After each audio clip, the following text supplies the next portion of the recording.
The mighty Colorado River, a name which implies mystery, wildness, history, and mystique. A river known for its dramatic landscape through the American Southwest, carving its way from the top of the Rocky Mountains through majestic canyons to the Gulf of California.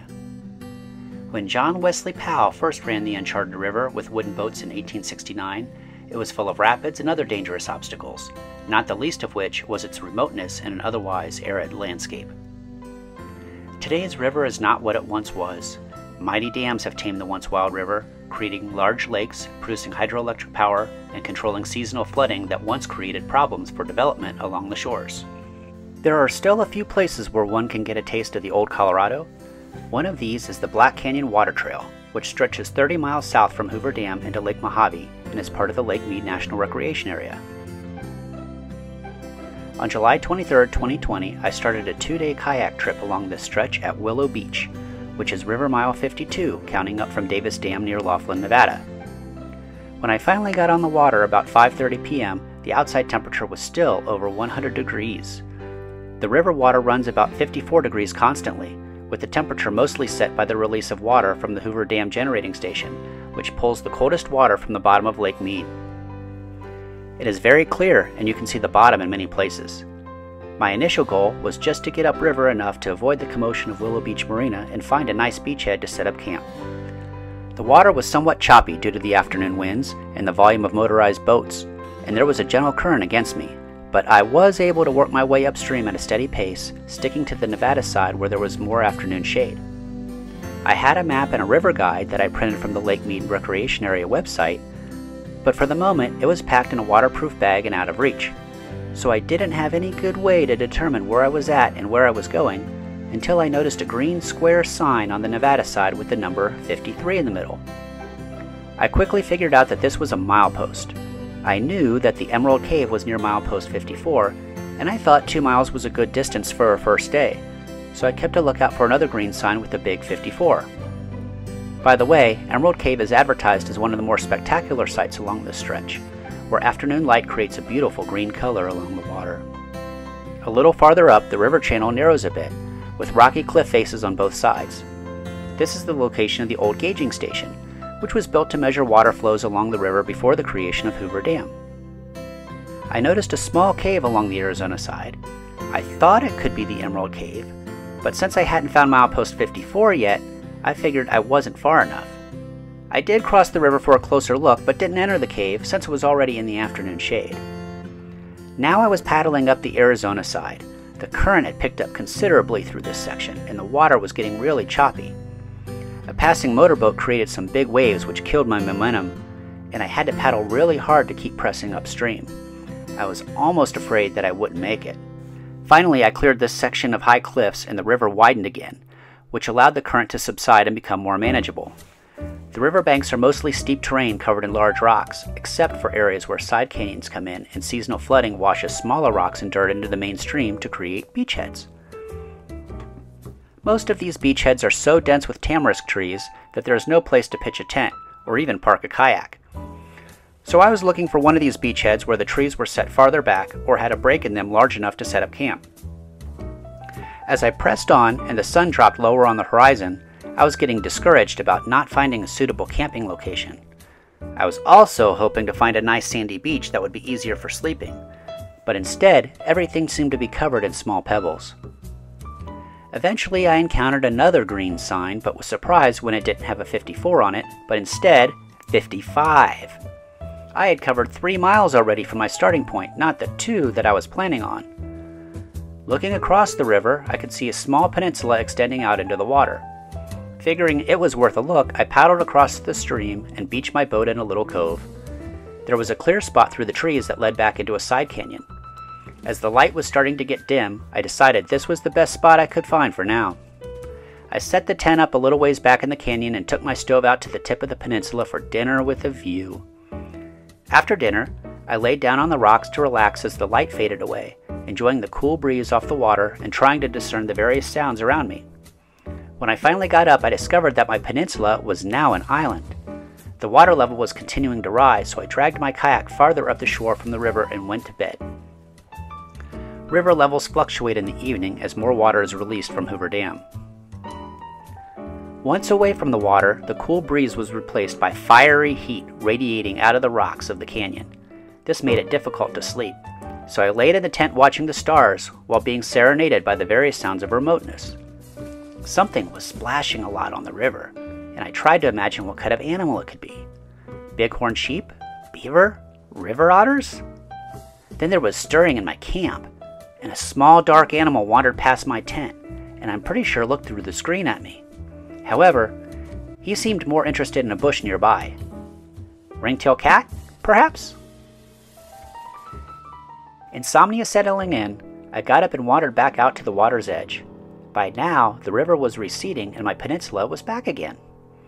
I sat down again on the tip with the cool breeze caressing my skin and tried to find Comet Neowise, which I knew would be in the northwestern sky. But that was also the same direction as Las Vegas, and hence part of the sky with the most light pollution. Eventually I went back to the tent and got a little sleep, but woke as the darkness started fading away. Overnight the water level had dropped about 2 feet and the current was still. Occasionally a passing fishing boat would break up the stillness. The sun was still probably about 2 hours from breaking over the canyon rim and adding its sweltering intensity to the day, so I quickly munched a bagel and broke camp. Setting out upstream on the Arizona side, I encountered a red triangle along the shore. I had seen one yesterday back by the gauging station, but was across the river at that time and couldn't see any markings. But this one had a 56 on it. Now I figured it out. Even-numbered mileposts were red triangles on the Arizona side. Odd-numbered ones were green squares on the Nevada side. A little farther upstream and I found a couple of bighorn sheep down by the water's edge. Being in a boat, they didn't seem startled as I inched my way closer to them, but instead just stood and stared. I didn't have my telephoto lens with me, so these images are about real size and demonstrate just how close I was able to get. I had seen 2 more bighorns the previous evening, but they were farther up on the canyon walls and wouldn't have been much of a picture. Another half mile and I encountered still more bighorns, this time 6 of them, and my approaching disturbed a few while they were trying to get a drink from the river. Near milepost 59, I noticed a small cove on the Nevada side. Crossing the river to explore, there was a small spring-fed waterfall to enjoy.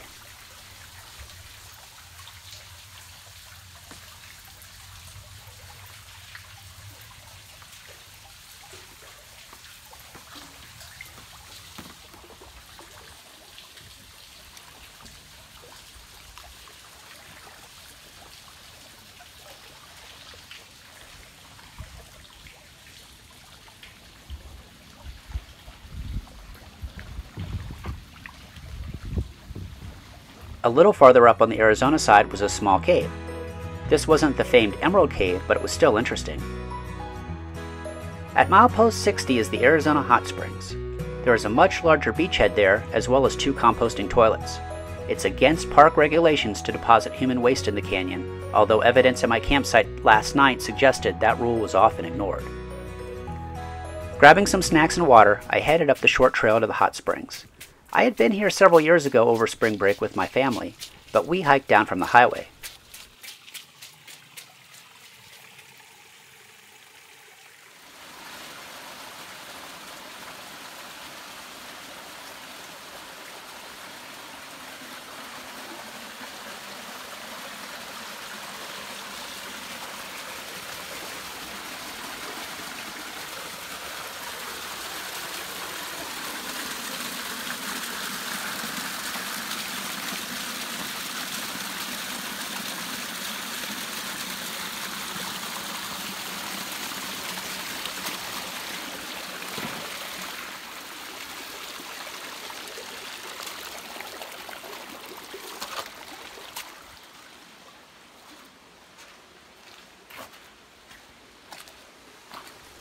One thing I remember from that time is hiking up a wash to a waterfall with a metal ladder to climb up to get to the pools.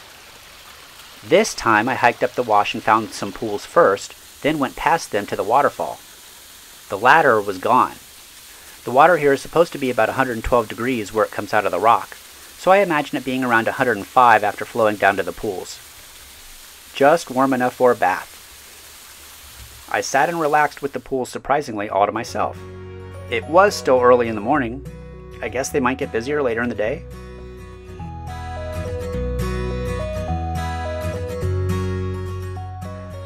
After a nice soak to relax my back and arms after 8 miles of upstream paddling, I headed back to the boat to continue my adventure upstream. The river was getting choppier with the passing motorboats, jet skis, rising water releases from the dam, and midday winds. Pushing on, the current was picking up as a large beachhead became evident on the Nevada side. I had figured out that the current was stronger on the outside of the bends in the river, so I crossed over towards the beach on the inside of the curve. Here the water was shallow, and I clung to a line just barely deep enough for my kayak. There was a motorboat here drifting, and the driver pointed to a waterfall on the opposite shore near some palm trees. He said the water was about 90 degrees and I should go check it out. I thanked him and kept going.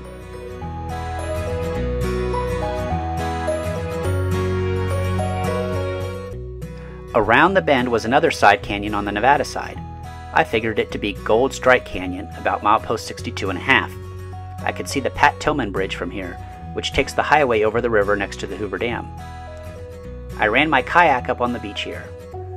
A motorboat was anchored here as well, and it looked like there was several families on board eating lunch. Gold Strike Canyon was advertised as having several hot springs, and I set out to explore the area. It was probably about midday by now, and the overhead sun was pretty intense. The water here was pretty hot. There was a large soaking pool, but almost too hot to sit in for long. I decided to first continue upstream and see where the source of the water was. There are multiple springs along Gold Strike Canyon, and the water seemed to be hottest the closer I was to the Colorado River. The farther upstream I went, the cooler the water appeared, but also the less water flow. There were no more good soaking pools, but several small waterfalls and large boulders to traverse.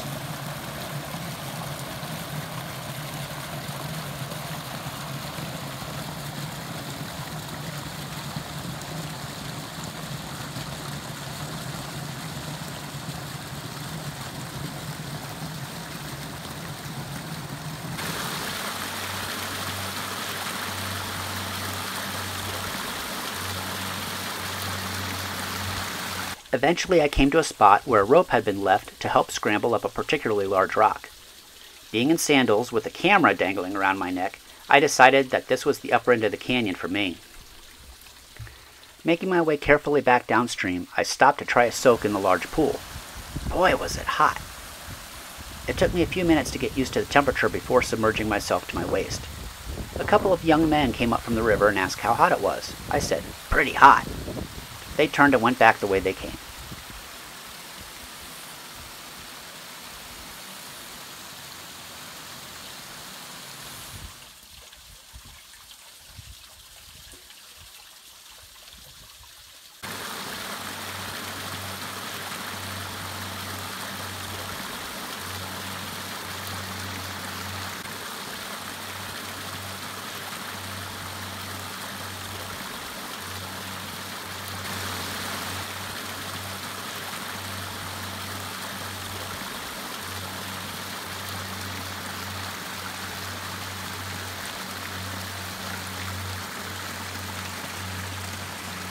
I couldn't handle the hot water for very long, so I gathered my things and headed back to the river.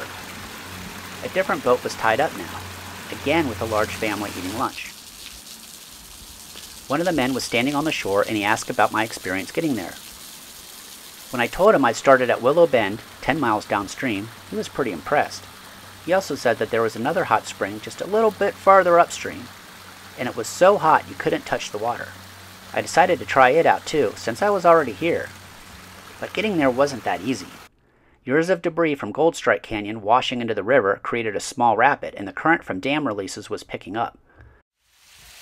Before I could go upstream, I had to go downstream a bit and cross out closer to the Arizona side.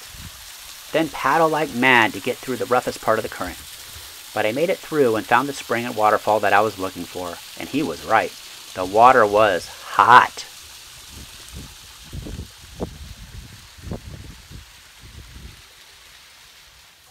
A little upstream from there, also on the Nevada side, was a small cave with dripping springs from the walls.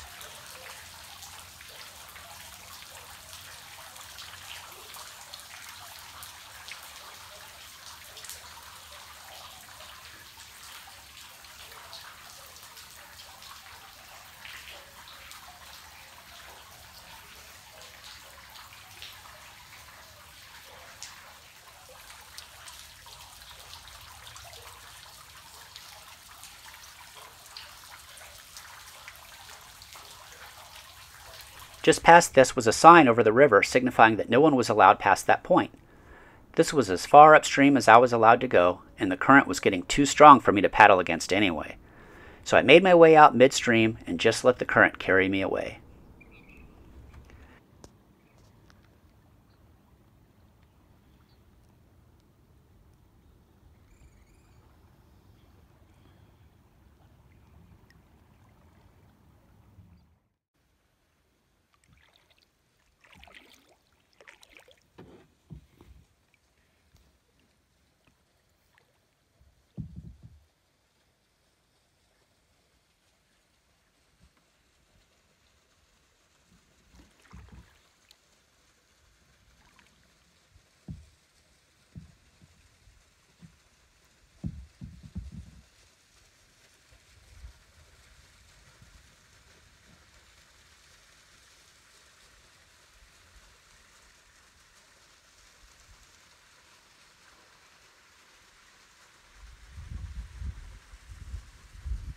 I did stop to check out that waterfall on the Arizona side.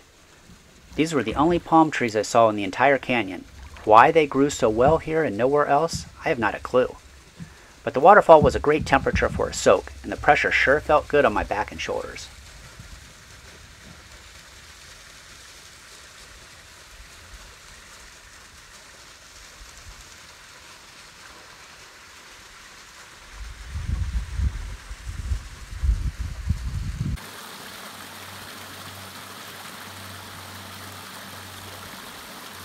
Next stop was Boy Scout Canyon on the Nevada side. This was another canyon full of hot springs, but not much in the way of soaking pools. I followed it up as far as I could go, when again the wash got steep with giant boulders blocking the path. So after a nice long break and a snack, I headed out downriver at a leisurely pace. The headwind and the current combined to put my boat at a near standstill unless I paddled, which I did very gingerly since I was in no hurry. Another mile downstream, I came upon a really nice beach, secluded in a cove around lots of tamarisk trees. You could tell someone had camped there previously because there were several fire rings. Unfortunately, it was all underwater. At the Arizona Hot Springs, someone was already setting up camp on the big flat beachhead. A small little sandy cove that I had discovered earlier was just as I feared, mostly underwater. I checked out the small cave near here that I discovered earlier. In the afternoon light, the water had a green glow, much like the famed Emerald Cove. The waterfall on the Nevada side was now in the afternoon shade, and not as interesting to look at. By milepost 58, the daylight was fading, and I was ready to find a place to camp. However, the next few good locations I encountered were already occupied. Finally, I found another peninsula at milepost 56 on the Arizona side. I made dinner the first priority before setting up the tent. By late evening, I had a pretty good idea where the high water mark would be, and had just enough room to set my tent away from the trees where I could still get a cool breeze. I slept better the second night, but again was awakened by a small animal outside. This time I got a good look and easily identified him as a skunk, which climbed on top of my neighboring kayak trying to get to the food stored inside. Not wanting to disturb him, I stayed pretty quiet, and he left discouraged. The splashing noises in the river continued. This time I was sure that they were just a result of eddies forming from the receding water level, but at daylight I looked out and saw multiple fish jumping, and that explained the continuous splashing all night long. The other thing I noticed in the morning was the water was perfectly still, almost like glass. So I climbed a neighboring hill to watch the sunrise and capture some great images.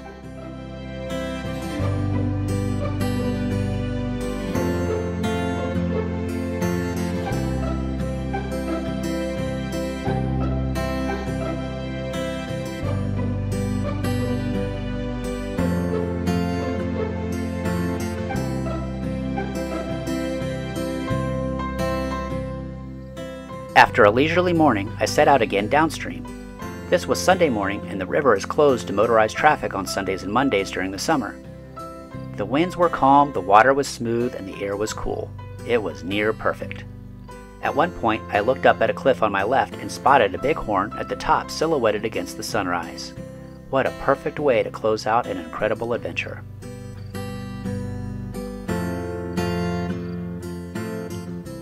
By the gauging station, the water was much calmer than I experienced 2 days before, and I had plenty of time to check it out, along with the shallow cave on the Nevada side where reflections on the water danced on the ceiling. The famed Emerald Cave was just across the river, but early morning sun did not do it justice. Near milepost 53, there is a cove on the Arizona side with a hiking trail to an overlook on the hill. This is where a shack used to be for the man who staffed the gauging station.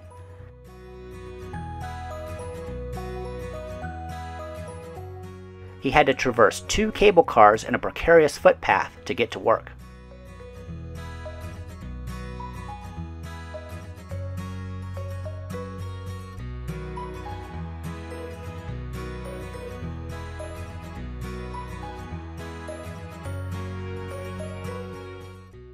The view from here was great, and there was a large number of kayakers and paddleboarders headed upstream, some that looked to be part of large groups organized by private outfitters.